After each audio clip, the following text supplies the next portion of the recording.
అందరికీ నమస్కారం అండి. వేదిక మీద ఉన్న రాజమౌళి గారికి, అలానే కొరటాల శివ గారికి, అలానే తమ్ముడు అనిల్కి, అలానే సత్యదేవ్కి, మా మైత్రి రవి గారు, అలానే సుధాకర్ గారు, ఇంకా మిగతా అందరికీ, ఈ ఫిల్మ్లో యాక్ట్ చేసిన ఆర్టిస్టులందరికీ నమస్తే. నాకు ఇక్కడ ఈ వేదిక మీద అత్యంత ఆప్తులు ఉన్నారు. నాకు ఫస్ట్ శివ గారు ఈ పర్టికులర్గా ఈ ఫిలిం కృష్ణమ్మ అనే దానితో ఆయన ప్రజెంట్లో వస్తుందంటే శివ గారి ఫిలిమ్స్ ఎలా ఉంటాయో మనందరికీ తెలుసు. చాలా పద్ధతిగా, చాలా కంటెంట్తో ఉంటాయి. కృష్ణమ్మ కూడా ఒక మంచి కంటెంట్ తోటి, ఒక రియలిస్టిక్ అప్రోచ్ తోటి వస్తుంది ఈ సినిమా. శివ గారు గోపాల్, నాకు నేను క్రాక్ చేసేటప్పటి నుంచి గోపాల్ తెలుసు నాకు. ఈ కథ ఒక మంచి ఇంటెన్స్ తోటి ఒక విజయవాడ బ్యాక్డ్రాప్లో చేస్తున్నాడు, ఒక కథ చేసుకుంటున్నాడు అన్నప్పుడు కరెక్ట్గా అది శివ గారి దగ్గరికి, అలానే కృష్ణ గారి చేతిలోకి రావటం వెరీ హ్యాపీ. ఎందుకంటే కృష్ణ ఒకసారి అండి, ఇందాక అడిగారు మాకు అత్యంత ఆప్తులు అని. డైరెక్టర్లలో చెప్పాను, ఈయన నాకు చాలా అత్యంత ఆప్తుడు కృష్ణ గారు. నేను బిల్లాకి అసోసియేట్గా వర్క్ చేశాను ప్రభాస్ గారి సినిమాకి. ఆ సినిమాకి కృష్ణ గారు వచ్చి ఎగ్జిక్యూటివ్ ప్రొడ్యూసరు. 90 days మేము మలేషియాలో షూటింగ్ చేస్తే నా రూమ్మేట్ ఈయన.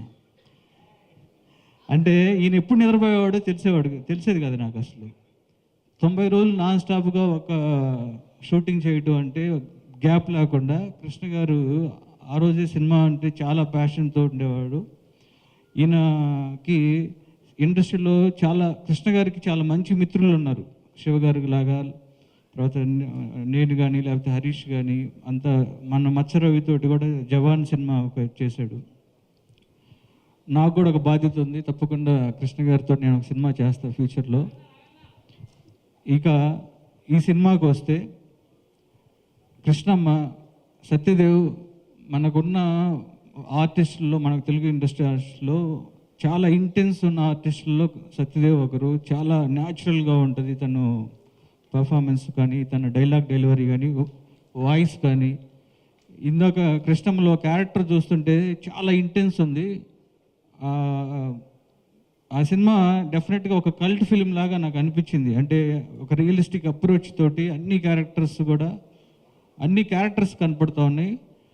ఒక మంచి సినిమా అవ్వాలని నీకు మనస్ఫూర్తిగా కోరుకుంటున్నావు బ్రదర్. అలాగే నాకు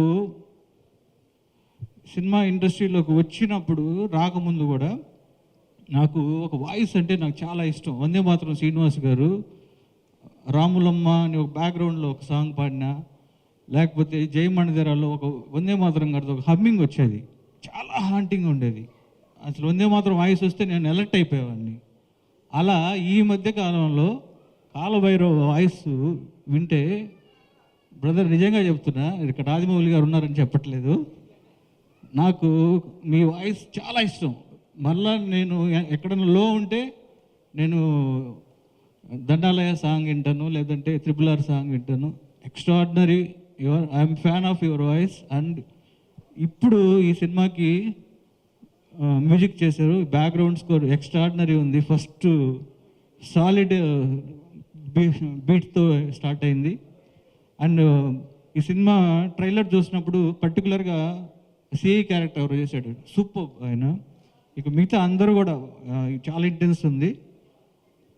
ఈ సినిమా May 10న రిలీజ్ అవుతుంది. సినిమా పెద్ద హిట్ అవ్వాలని మనస్ఫూర్తిగా కోరుకుంటూ థ్యాంక్ యూ. గోపి గారు.